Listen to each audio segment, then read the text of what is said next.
All right. Good evening, ladies and gentlemen, and thanks again once more for coming out on this beautiful, beautiful. We needed that sunshine, I think. I think everybody needed that.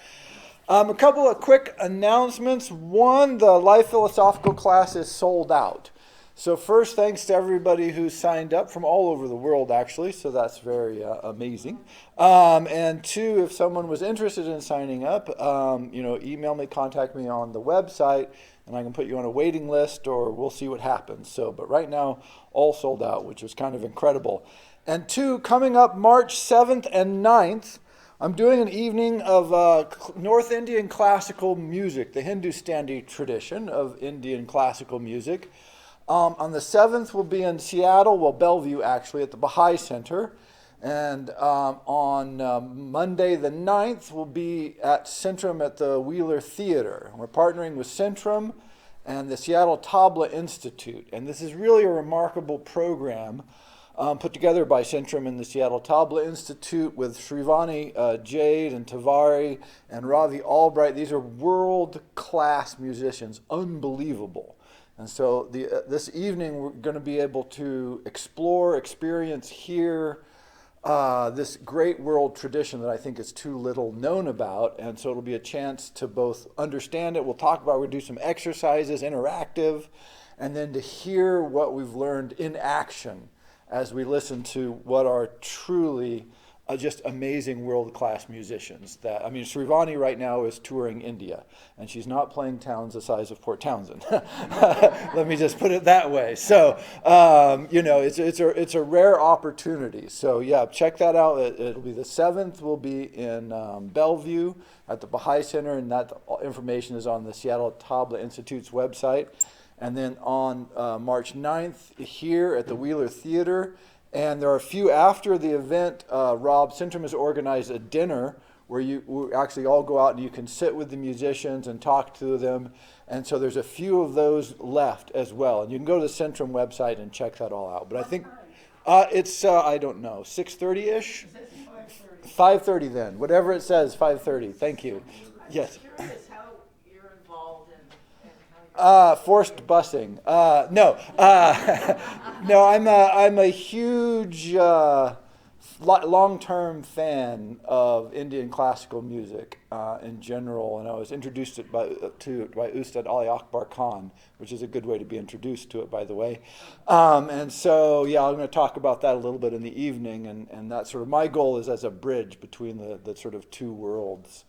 It's really going to be spectacular. And we're with KCTS has been part of this, and Crosscut, and it's going to be a real amazing couple of evenings. So tonight, Karl Jaspers. Now, Karl Jaspers is proof, in case you needed it, that history is not entirely just. You may have had this suspicion before.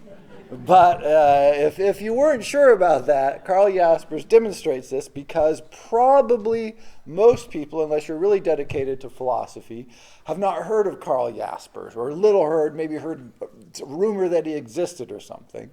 But almost everybody who's even vaguely interested in philosophy has heard of Heidegger. Now, Heidegger wrote obscure, very hard to read, famously thick, famously ponderous works. Always hard to know what he was talking about, very abstract much of the time, and was also a third-rate human being and a virulent Nazi.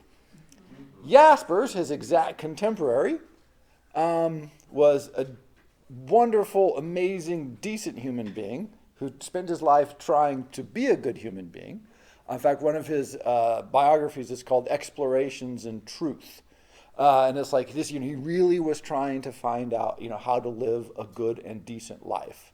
Anti-Nazi, wife was Jewish, so we'll talk about this. And his writing is clear, succinct, beautiful, direct. Whether you agree with him or not, it's not important, right? It's that he was trying to communicate as clearly and directly as possible. So, of course, everybody knows Heidegger and no one knows Jaspers, right? It's just this incredible, right? That's history for you.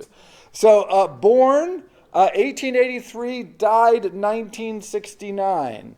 So if you have even a passing familiarity with German history, you go, ooh, right? That's a rough couple of years there in Germany. It's like, oh yeah, sorry about that, Karl. It's going to be a tough bit of sledding for him.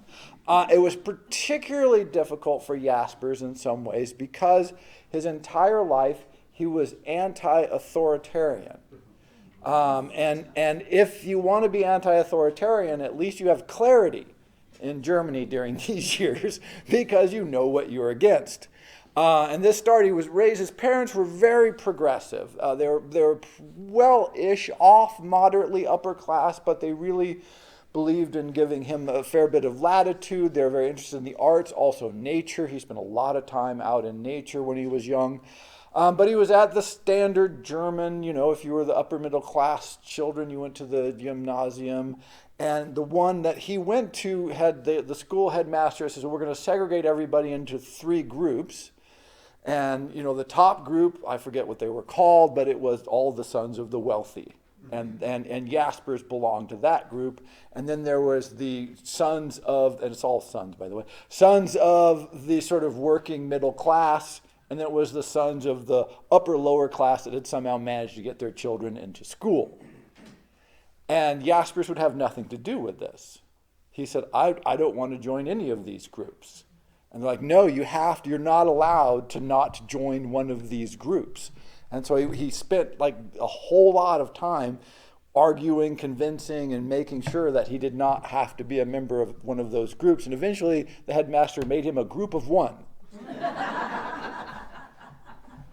But for a long time, the headmaster said, well, none of the other groups are allowed to socialize with you. And so he really was isolated in that sense. But it was a big challenge to the whole structure of the school. And he did this essentially his whole life. And it's not like he went out. He wasn't like a rabble-rouser, or it's clear that he wasn't purposely trying to cause trouble. But he just found it unacceptable to have to give in to these sorts of structures that were just trying to repress people and destroy them. And so he goes through school, does well, but he has a breathing condition, and they thought he had tuberculosis. And so he spent his whole life thinking he was about to die. He lived to be 86, but particularly in his early days, he really thought he was about to die. And then right after he graduates, he gets diagnosed that, no, you have this sort of long-running lung infection. So you actually have a chance of living. And it was like a revelation, right? You're still sickly, still worried about his health, but TB was essentially a death sentence at the time. And so once it wasn't TB, at least he had a chance to live.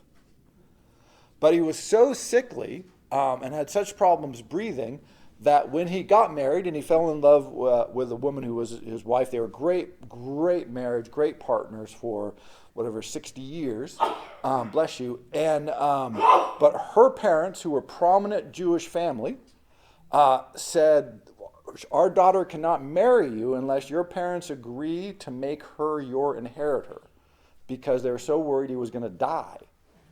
They're like, look, she'll just be a destitute widow. And they were afraid that his family would just kick her out because she was Jewish and, he had died, and so we're not responsible for her. So they're like, look, if you want to marry our daughter, okay, but you have to sign a will that signs everything over to her. So they actually did that, and then the wedding went forward. So again, he wasn't looking for trouble, but it turns out that marrying a prominent Jewish daughter in, 16, 14, right around in there, was a good way to get trouble. Right, it was going to create problems for him, and it of course ended up creating problems for him. But he initially starts out as first a lawyer, went to law school, and that lasted for about 1 minute. And it's shocking how many philosophers start with law, and what's clear is they're getting their education, they're really good at it, and culture and parents and everything go, oh, if you're smart and you're doing well in school, go into law. And they go, yeah, okay. And they arrive in law and they're like, no. Goethe got his law degree. I mean, it's just crazy to think about him in law school, right? But there he was. So he starts in law and you think, no. And so then he switches over to medicine because there's a family friend who was a doctor and he was very inspired by this guy and all the help that he had received and says, I want to go to medicine. So he starts going to medicine. He actually got his medical degree, but in the process, he basically switched to psychiatry, which was then a part of course, medicine, and heavily influenced by Freud and Freudian ideas and the work that's going on in Germany, trying to treat the mentally ill. And so he gets going into psychology and then sort of ends up being a philosopher kind of by accident. His big book for his psychiatric PhD turned out to be a big work of phenomenological philosophy. This is what it really was. And so they sort of said, all right, we'll give you a degree in that because it's just brilliant. You're brilliant. And so great. Well, how would you like to be on the philosophy faculty? How about that? And he's like, yes, here I go. But he never set out to be a philosopher. Read philosophy, was fascinated by philosophy, always interested in philosophical problems. But it wasn't like a goal. It was something that he sort of grew into, and that his ambitions and interests just took him there. And so he arrives at Heidelberg, where he more or less stays for the rest of his life. So the first quote there lets you recognize this about him. My path was not the normal one of professors of philosophy. I did not intend to become a doctor of philosophy by just studying philosophy. I am, in fact, a doctor of medicine. Nor did I by any means intend originally to qualify for a professorship by dissertation in philosophy. To decide to become a philosopher seemed as foolish to me as to decide to become a poet. Since my school days, however, I was guided by philosophical questions. Philosophy seemed to me the supreme, even the sole concern of man. Yet a certain awe kept me from making it my profession. I think this is key. His interests were always there. If you look at his earlier psychological writings, that these are supposedly technical, professional, it's so philosophically bound. He talks a lot about what the patient can communicate to the doctor and what a doctor can actually know about a patient. That's one of his key questions, right? It's always like, oh, well, doctor asks about the patient, what the patient knows about himself, and then the doctor thinks about this and then communicates back and forth. And Jaspers was like, yeah, I don't know how well that's working. How much knowledge about your interior of yourself and your experience of the world can you communicate to an outside party? And how much can a doctor take in and really understand and then communicate back to you? He thought that was a very limited amount. And he thought doctors and psychiatrists in particular were well to keep in mind those limitations. So even his earliest works in medicine and psychiatry were heavily leaning towards these sorts of fundamental philosophical questions. And central to his entire project, therefore, because it comes from this sort of medical helping people notion, he said, look, the core issue, the key of this is dignity of the human individual. He was big on this. He was completely anti-system. He says, what you get when you get a system is you get not individual dignity, because the individual is forced to conform to whatever the parameters of the system are. And so we need systems, we need to live in constructs, but philosophical systems have done all the thinkings for you, and you do the truth. Here it is, here's the truth, you just accept it, and you understand why you accept it. And he's like, no. Everybody has to derive the truths for themselves, through themselves, to maintain their individual dignity. And this is another great quote from him along these lines is, philosophical thought must always spring from free creation. Every man must accomplish it for himself. So this is the antithesis of saying, well, here's this big heavy book of philosophy, read it, memorize it, write about it, understand it, prove that you know it, now you've got philosophy. He's like, no, you have to do it for yourself from free creation of your own mind. A marvelous indication of man's innate disposition to philosophy is to be found in the questions asked by children. A child cries out in wonderment, I keep trying to think I am somebody else, but I'm always myself. Right? He says, and this is great, again, I think it's a true observation. As children, even as adults, but particularly as kids, we like to play in our minds and imagine that we're somebody else, doing something else, living another life. And then there's always that problem, though, that you end up being yourself. Right? Isn't that, I mean, this is that crazy problem of you live in your imagination for a while and then you come back to yourself. And for Jaspers, this is not like kids messing around and just being crazy. Like, no, there it is. You've experienced this. Why? How is it that I always end up, no matter how hard I try, being back here with me? Right? That fundamental, and what is it, the self that stays? I mean, because it's this remarkably difficult to pin down sense, and yet it is the sense we have that we are coherent through time. We might be wrong about that, but it's clearly a powerful sense we have that our individual selves are in fact this continuously living thing. But what is it, and why? And why can't we just chuck it out and get a new self? Right? People always talk about, I want to remake my identity. And I'm like, yeah, good luck with that. I mean, you can to a certain extent. It's clear that we're malleable. But there's still also that notion that there is this part of us that seems contiguous, that seems to live. From we're 9 to 12 to 18 to 30 to 90. There seems to be this core, right? People are recognizable when you haven't seen them for a huge amount of time, both physically, but I often think it's just the person themselves. Like, I know this person. Even though I haven't seen them for 20, 30 years, I can go, yes, there's some sort of something there that can be recognized. And so he looks at that and he says, yeah, these are the kinds of questions we want to ask. And when he asks these questions, and this is a great thing about reading Jaspers, and he wrote short, pithy books and thicker, more difficult to read books, but he's always very direct. And the shorter, pithier books are very accessible, and I recommend them, like Way to Wisdom, these sorts of things. He has a whole history of the series on philosophers. But it's always clear. And he will not back away from a problem, no matter how terrifying or how problematic. For instance, so at the end of the war, he was listed as one of the good people by the Allies. So they're like, okay, we want to reopen the universities. Jaspers, get Jaspers. He's reliable, he's good, he was anti-Nazi. Let's put him in charge of reopening the universities, or University of Heidelberg. And so they go and get him.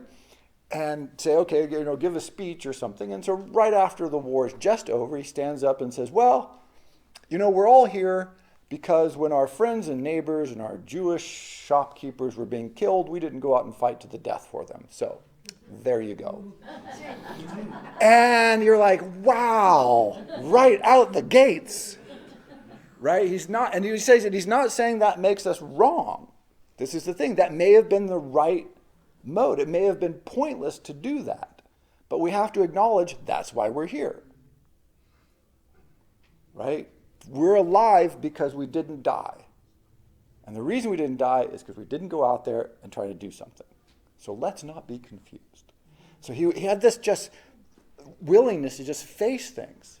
And what he found over and over again is an unwillingness by just about everybody around him to do this. He says fundamental cowardice. And he says, whenever you look at something, it seems simple, but it's always problematic. And so you have this quote from The Way to Wisdom that talks about this. It says, thus every object, every thought, content stands in a twofold dichotomy. First, in reference to me, the thinking subject, and secondly, in reference to other objects. As thought content, it can never be everything, never the whole being, never being itself. Whatever is thought must break out of the comprehensive. And so people want to see the totality of the universe, grasping it by, he's writing against Hegel here, right? You're going to have these totality experiences, you're going to be unified with the universe, the truth will descend on you. And he's like, no, the problem is, anytime you think anything, you're segregating it off from the whole, from the totality. This is what thinking is. And you're separating it off from you. So you've created two different divisions. You said, I'm not a chair, and the chair is not the podium. And he's so much for totality. right? He says, so just the process of trying to think breaks you out of this Hegelian, like, universal whole. But it wasn't just Hegelian. He thought Hegel was just the perfect example of all these attempts to come up with a perfect, unified system of absolute truth in which we could lose our consciousness, right? Transcend our space. And so he says, if you just stop and think even about the most basic aspects of thinking, what you realize is it's a wreck, right? That my being is in many ways derived by not being a bunch of other things. And so that desire for unity and sort of immersion is essentially impossible in thinking. As long as you're thinking. He says, when you stop thinking, then you can do it, but we don't want to stop thinking. This is one of the core problems. And so he wrote his three sort of magnum opus, his 3 volumes, in which he explores this basic concept. And each one is a way of thinking about the world and the problems and limitations of each of them. And the first one is when we think about objective world outside. And this is the world that science speaks to. He says, one, science is really great at doing that, giving us the objective meaning of the world outside. The problem is now we have a lot of knowledge about the world outside and almost no knowledge about the world inside. Right, which is really hard. And it turns out that what we're mostly interested in is how our world inside correlates with that world outside. And he says this is essentially not a scientific subject because people are so crazy, right? I mean, that we're how, we can say something weighs 5 pounds, but to somebody this weighs a lot, and to somebody else that weighs a little bit. If there's 12 steps of stairs, bless you, if there's 12 stair steps that I have to go up, if I'm good, I can just walk right up. But if I have a walker or a leg injury or had knee surgery, that's an entirely different set of 12 steps, right? They aren't the same. I mean, they are the same, right? We can measure them, the height, the width, everything, but they aren't the same. Our experience of them is completely different.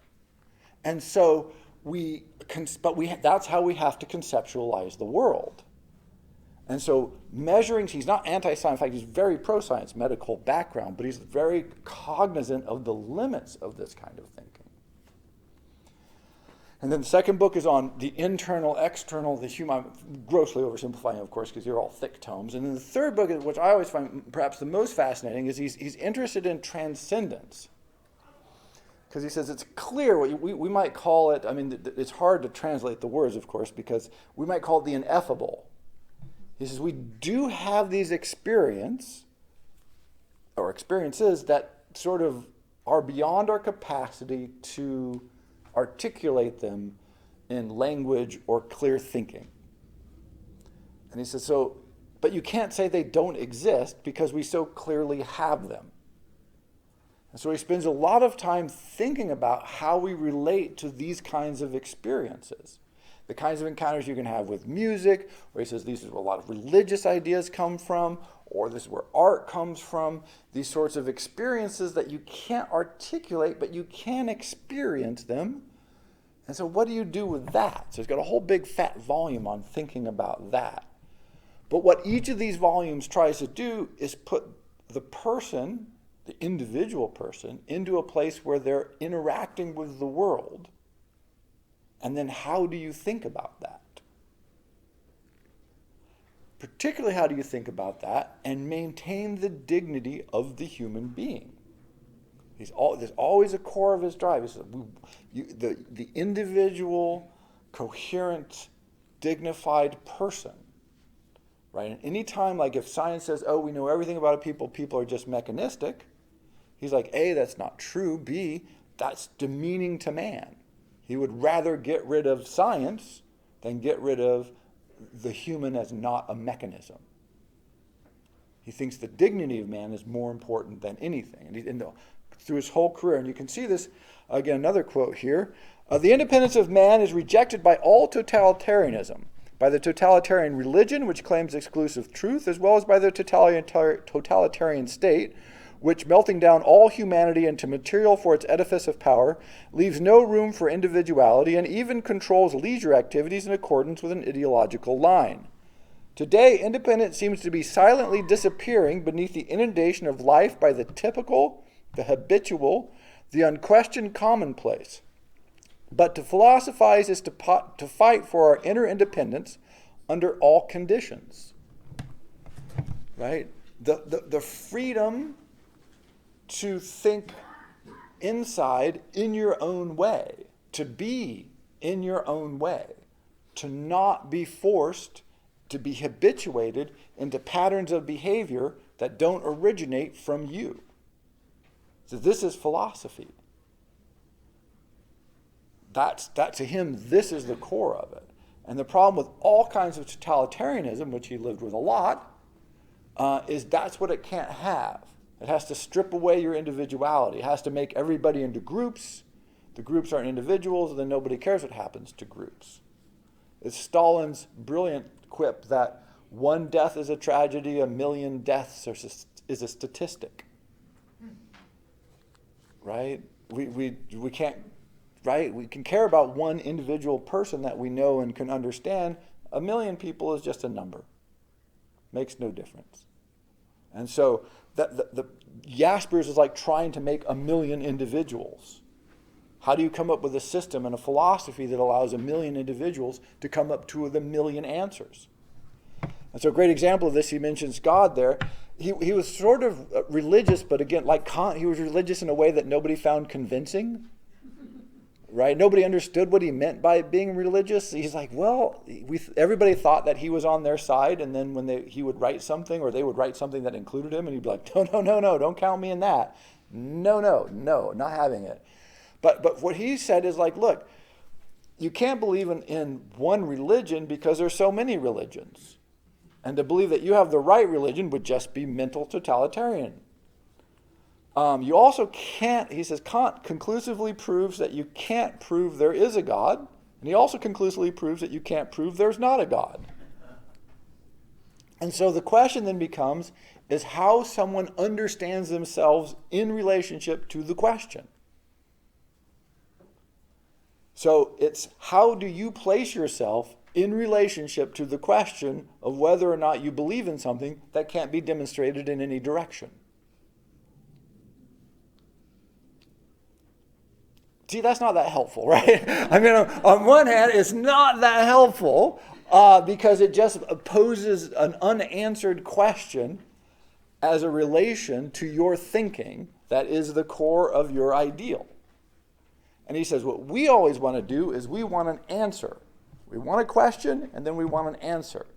And often on questions like this that cannot be known, he felt that was, again, conclusively proven by Kant. He says, then what you've done is you've simply stopped thinking about it. And when you've stopped thinking about it, you've closed off the question. When you stopped questioning, you're not thinking, and some of your dignity has just been taken away, in this case by you. He doesn't want you to lose any of your dignity. He wants you to keep it open and questioning and developing. He also said, and in doing that, what you're creating is a belief that you work with. And that working with the belief, the doing of it, is what gives you the power of faith, essentially. Because it can't ever be proven. It's just a question of faith, one way or the other, or suspended. Which is a crazy answer on one hand, but on the other hand, it does provide this very different view. And so people thought, oh, well, he's just sort of a conservative Protestant thinker, and then that didn't pan out at all when he just said, look, there's all kinds of gods potentially. Like you can't say any are right or wrong. It's like, oh, okay. And then these very liberal theologians who said, well, let's go through the Bible and find out, get rid of all the religious stuff and just find the kind of truths from philosophy. And he said, A, this is wrong because you're trying to find truths and foist them off on people. B, this is wrong because there's a lot of sort of mythological and representative ideas in there that get stripped away when you just try to talk about, what can we prove archaeologically? It's like, what's provable archaeologically is probably the least important thing about what's in there. So as you think about something like the myth of Adam and Eve, He says, of course it's not true, but there's something that resonates there. There's a reason the story has survived for thousands and thousands of years. And if you strip that resonance from people, he thought that this was sort of a hieroglyphic of the transcendent that you're losing. Not the story, but the resonance of the story. The fact that it speaks to us in some way. He says, if you strip that out, you're left with nothing. It's terrible. Don't do that. And people didn't know what to do. They're like, what are you talking about? Either you believe in something or you don't. He's like, well, I believe that you should have a sense of the way you believe and then question that continuously as a form of belief. And it's like, ooh, that's tough. That's tough. But it's certainly not totalitarian. I'll give him that. And in this line, he's great because he liked Kant, but he saw the limitations of Kant. He understood Hegel because he's right in the Hegelian educational tradition. And he says, look, Hegel wanted to create this totalizing system, and that just isn't work anymore. We've gone beyond that. We're not going to fall for the totalizing system anymore. And he says, so philosophy after Kierkegaard and Nietzsche, who he groups together, we'll talk about this, can no longer bring its thoughts into a single complete system to be brought out as a presentation derived from its principles. It is a question of letting those principles themselves become effective. The problem for us is to philosophize without being exceptions, but with our eyes on the exception. So, what does that mean? So he sees philosophy, he sees Kierkegaard and Nietzsche as having looked at the Hegelian totalizing systems, not just Hegel's, but Hegel was just the big guy at the time. And he says their radical questioning made that impossible. You just can't do that anymore. He says any attempt to do that is just dishonest. Because he says if you read Kierkegaard and Nietzsche, who are very different, he says, but at their core, they looked at it and they just questioned it to death. They were willing to ask every question, and when you do that, then you're in trouble. Because what you want to do when you have a system is you say, okay, give me the following. And in every system starts with some things that are given. Well, let's just assume this, and we'll assume that, and you assume that, and then we can derive these things. What Nietzsche and Kierkegaard did is they said, whatever you say, give me, they're going to say no. Well, how about this? They're going to say no. The example I like, although it's not Kierkegaard or Nietzsche, is Bertrand Russell was arguing with Wittgenstein one time. And Bertrand Russell said, there is not a rhinoceros in this room. And Wittgenstein said, I'm unwilling to give that to you. Right? I'm not going to. And it just drove Russell mad because Wittgenstein would not, I will give you no premises. You come up with a premise, I will not accept it. And so this is what Jaspers felt, I think pretty much accurately, Nietzsche and Kierkegaard had done in their very different ways. Is they said, we're going to underline all premises. Okay, so what do you do? Well, he says, look, it's not about deriving, these principles. It's a question of letting those principles themselves become effective. It's about living those principles. But notice this is very different from saying, oh, there's an abstract system and some abstract concepts and there's some proofs that we can derive from that. That's all out there and doesn't have a lot to do with me. Jaspers continually wanted to have it a lot to do with you. The truth of something he felt was derived from you're living it in action. Try that principle out. See if it works. If it does, sort of write it down in pencil, right? That, oh, this seems like a reasonable principle. It seems to be working for me, but be prepared to have an eraser. Right? So it could be true, it might be true. Let's find out. How do you find out? You put it in action. You want to see the principle work. Just accepting external ideas is, one, mental slavery, and two, it stops philosophy. It's not the beginning of philosophy, he felt. He felt it was the end of philosophy. Because once you've accepted those, well, now we're not thinking again. But this, of course, opens you up to constant revision and constant questioning and constant revisiting, which is what he thought was great and what everybody else was trying to avoid, right? It's like, this is not what we're after. We don't want to continually be forced to try and think about all this stuff. And he thought, no, that's exactly what we want to do, isn't it? It's like what Jaspers wanted to do, I think, would be the highlight there. And so he kept working in this vein. Another quote here from General Psychopathology, which shows that, again, he shied away from nothing. He said, we cannot avoid conflict. Conflict with society, other individuals, and with oneself. Conflicts may be the source of defeat, loss of life, and limitation of our potentiality, but they may also lead to greater depth of living and the birth of more far-reaching unities, which flourish in the tensions that engender them. So notion, if you have conflict, let's get rid of it. He's like, maybe not. Maybe it's a good conflict. But in any case, we're going to have conflict. So the question is not, get rid of conflict, don't have conflict. It says, is this a generative conflict? How is this conflict working for us? Is it a conflict worth having? You see these bumper stickers in the most extreme version that say, I'm already against the next war. And I'm like, well, I don't know. It depends on what the next war is. Probably, but maybe not. I'm not against all conflict. That's just crazy. It's again, and it's also the assumption of now I don't have to think about it.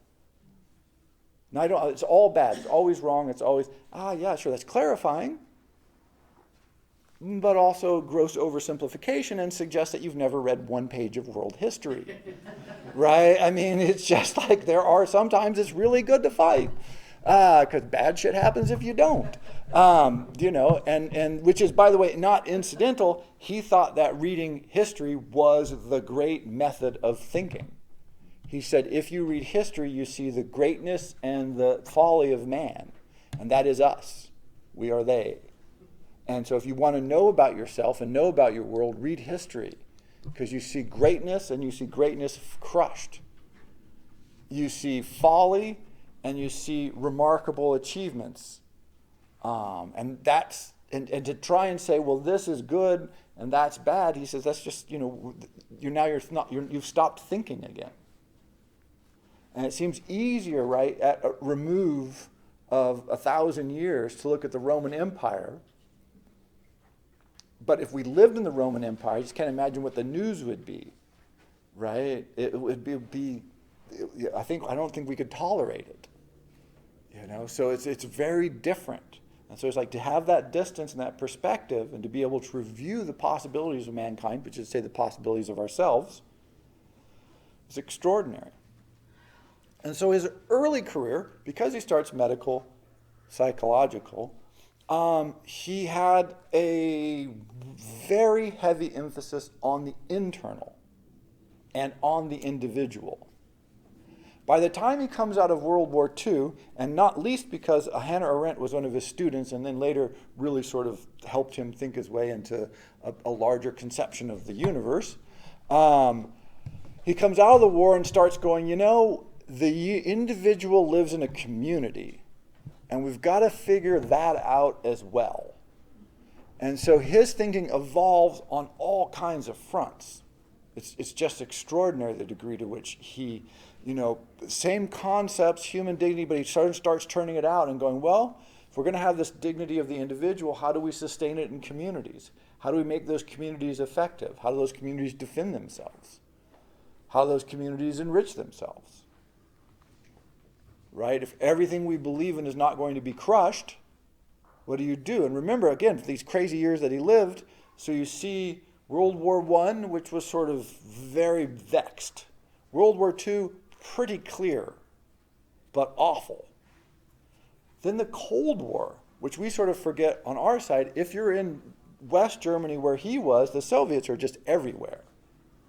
And so he's looking at the Soviet Union and, he's anti-totalitarian. He's like, getting rid of Hitler, good. Having Stalin invade, bad. Right? That's not just it's not like he felt, oh, yay, we won, yay, woo. Like that's the American narrative, right? The American narrative, as we won, the boys came home, whoop. End of story, yay. If you're in Germany, you're like, lot of Soviet tanks right there. Like not a long ways away, like right there. And so this fear of like, okay, well, we sort of destroyed everything, but what we've managed to salvage is now under threat. How do you respond to that? How do you think that? And so he really started putting a lot of thought into the externalities of the community. What's a good political system? What's a good economic system? And once again, because he was such an individual and such an individualistic thinker, he had a tendency to piss everybody off. So he's very progressive in some ways, very much constitutional, but he also thought reunifying Germany was just crazy. And so, of course, that was the ideal, German reunification. He just thought it was this lazy pipe dream. He didn't see why this should be a major. So again, he sort of upsets all kinds of people. So everybody recognizes him as being important, but then they kind of get pissed off at him. And again, he wouldn't present a coherent system in the sense of, oh, here's all the answers, now just everybody go out and do this. His idea of a system is a whole series of questions that are hard to think about. It's like, if we all think about this communally, seriously, something, right? But we're going to get a lot of different answers, so how do you make that possible? So, he played with that. But it was this huge evolution in his thinking. So he wasn't just saying, oh, I have the answers, I have a system, everybody else should adapt and grow and change. He just constant change, constant growth, constant adaptation. Again, though, this creates the problem. So sort of to bring this full circle, it's like, well, why haven't we heard of Jaspers? He's coherent. His writing is really, really clear, particularly if you read any 10 pages of Heidegger and read any 10 pages of Jaspers, and you'll think, I want to read more Jaspers. It's not even close. It's ridiculous. But Heidegger is famous. Hugely important phenomenology and existentialism. But Heidegger's influence is the one that's cited, not the one from Jaspers. Hannah Arendt was his student, but if you've ever heard anything about Arendt, you always hear about Heidegger, who was sleeping with her, until he became an ultra-Nazi and decided he shouldn't sleep with Jews. This put a strain on their relationship. So she went to work with Jaspers because Jaspers was an honorable, upright human being. And she's like, oh, that guy turns out to be really, really an awful person.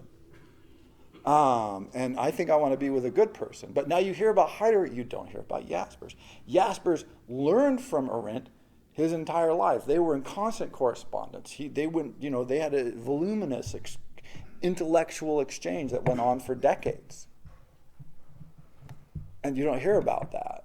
And I think it's because of exactly what Jaspers was talking about. What do we love? We love an answer. We don't like answers that come in the form of, think about your relationship to an unanswerable question and how that dialogue inside of yourself creates a sense of your being as it moves through time and hence an identity. You're like, what the hell?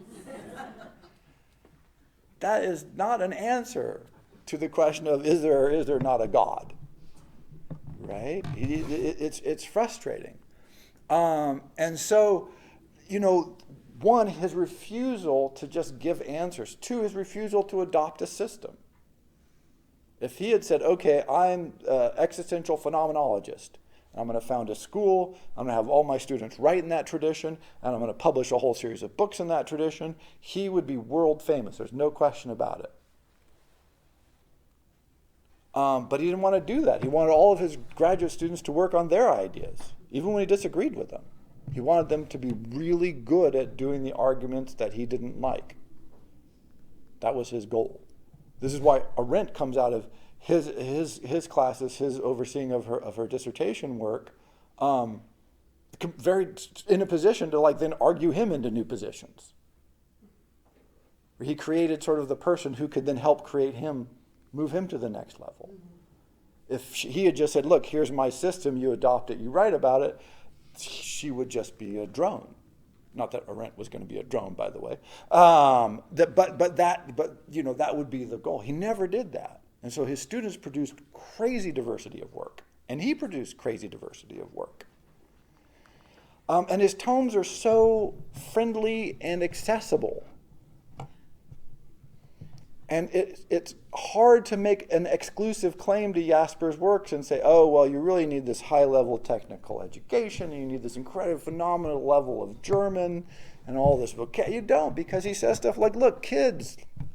Often, it's not the only case, by the way, he uses examples like kids. It's like, well, kids say this, let's ponder that.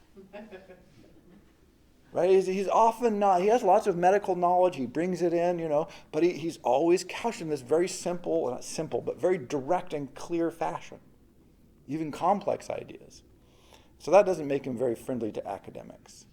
And finally, he was sort of a proponent both of the dignity of the individual and of kind of the messy, wishy-washy world of a constitutional democracy. It's like, it's not a utopia. It's not going to be perfect. Hated the plebeian masses. He just didn't like masses of anything under any... So he thought marketing and advertising was just the worst thing to happen. He's like, look, this constant inundation of people with marketing and advertising and trying to attach their minds to objects. He says, this is a dehumanization as an economic philosophy. And he had no use for Marx generally, but he thought, yeah, he's really there on that. So he's one of these people who had no use for Marxism, argued against it, and then one of the central tenets of it, he's like, but that's right. So nobody liked him. The Marxists didn't like him because he's throwing rocks at them, and then the anti-Marxists didn't like him because he's like, look, this core observation is just true. Let's run with that. Let's think about that. And so the lack of a coherent system and an attempt to promote that system and to run down everybody else's system apparently just wipes you out from history. But I hope not. I hope that slowly but surely he'll make his way back. But anytime you hear people complain about, as you may hear recently, that, democracy is not working very well, it's inefficient, it's ineffective, Jaspers would say, yeah, absolutely. Efficiency is not human. It's not a human good. We're not, what do we want with efficiency? We want dignity. We want a lot of voices to be heard. Is that efficient? Certainly not. What's efficient is to have one voice and everybody else does what they're told. Yeah, he actually refers to them as ants, right? It's the antification of human beings. Right? But if you don't do that, the ant colony some of the ants go drinking, and some of the ants go to the beach, and some of the ants try to build something that nobody has any use for, right? And it all gets crazy and inefficient. And how you deal with that's the question. You don't try to get rid of it.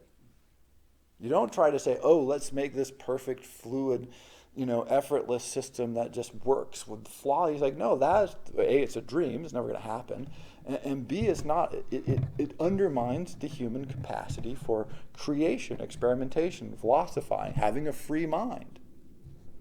He just thought it couldn't be any clearer. And so that love of the messy, incomplete human world seemed to really set him apart.